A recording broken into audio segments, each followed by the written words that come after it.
O Brasil está passando por uma das transformações mais profundas e rápidas da sua história: o envelhecimento da população. É uma mudança que está acontecendo agora, de forma silenciosa e que vai redefinir o futuro de todo mundo. Bora entender o que está por trás disso? Então, a grande pergunta que fica é: por que essa urgência toda? Por que a gente precisa, como sociedade e como indivíduos, parar para repensar o que significa envelhecer no Brasil? A resposta, olha, está na velocidade com que tudo isso está acontecendo. Olha só, esse gráfico aqui mostra uma coisa impressionante. A transição da França para uma população mais velha foi uma subida bem gradual que levou mais de um século. Agora, olha a do Brasil. É quase uma linha vertical.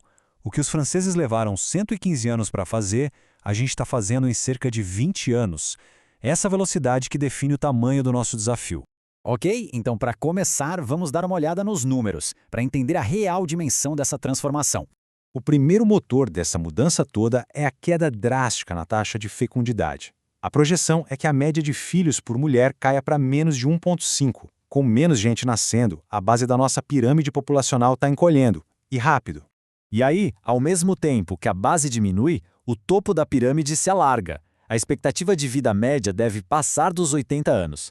Ou seja, menos gente nascendo e as pessoas vivendo muito mais. É essa combinação que acelera tudo.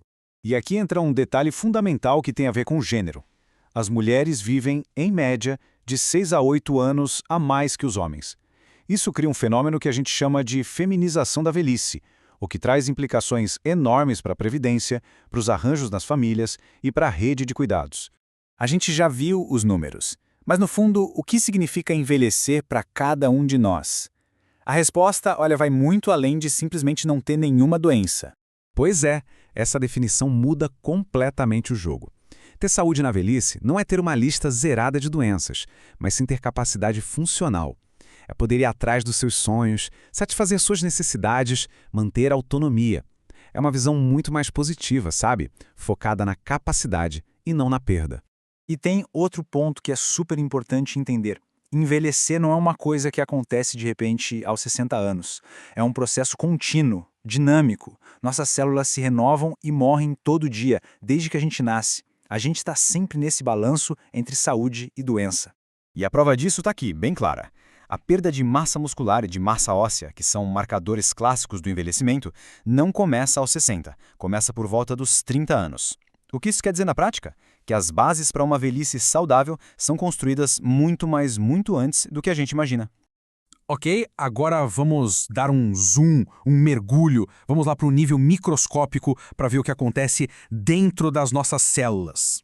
Um conceito-chave para entender isso é o inflammaging. Pensa nele como uma inflamação de fundo, sabe? Constante e de baixo grau, que vai se acumulando com o tempo. E o interessante é que ela não vem de uma infecção, de um vírus, nada disso.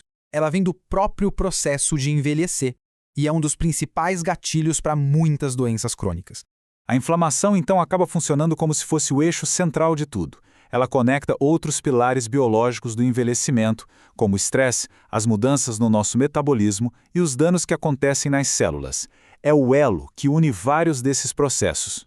Bom, a gente já falou da biologia. Agora vamos sair um pouco do microscópio e olhar para fora.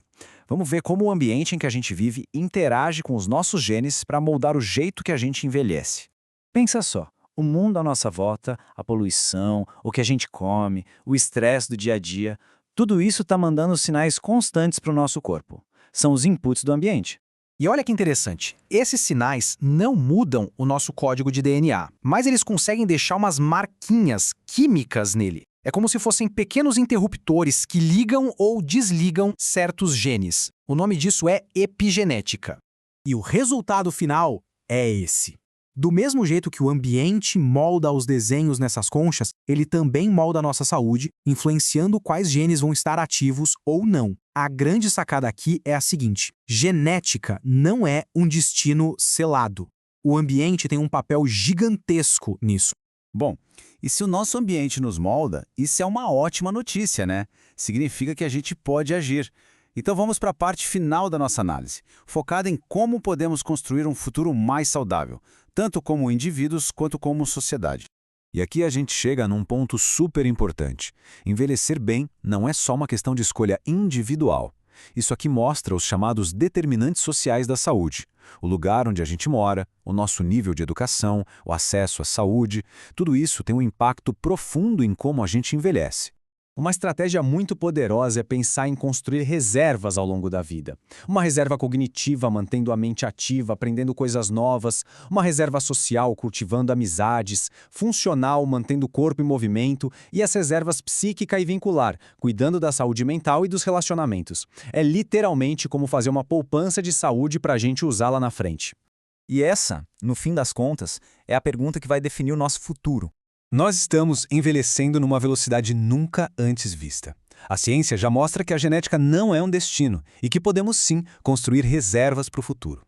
A grande questão que vai definir o Brasil das próximas décadas é: estamos realmente nos preparando para essa nova realidade? Como sociedade, estamos criando um país onde todo mundo pode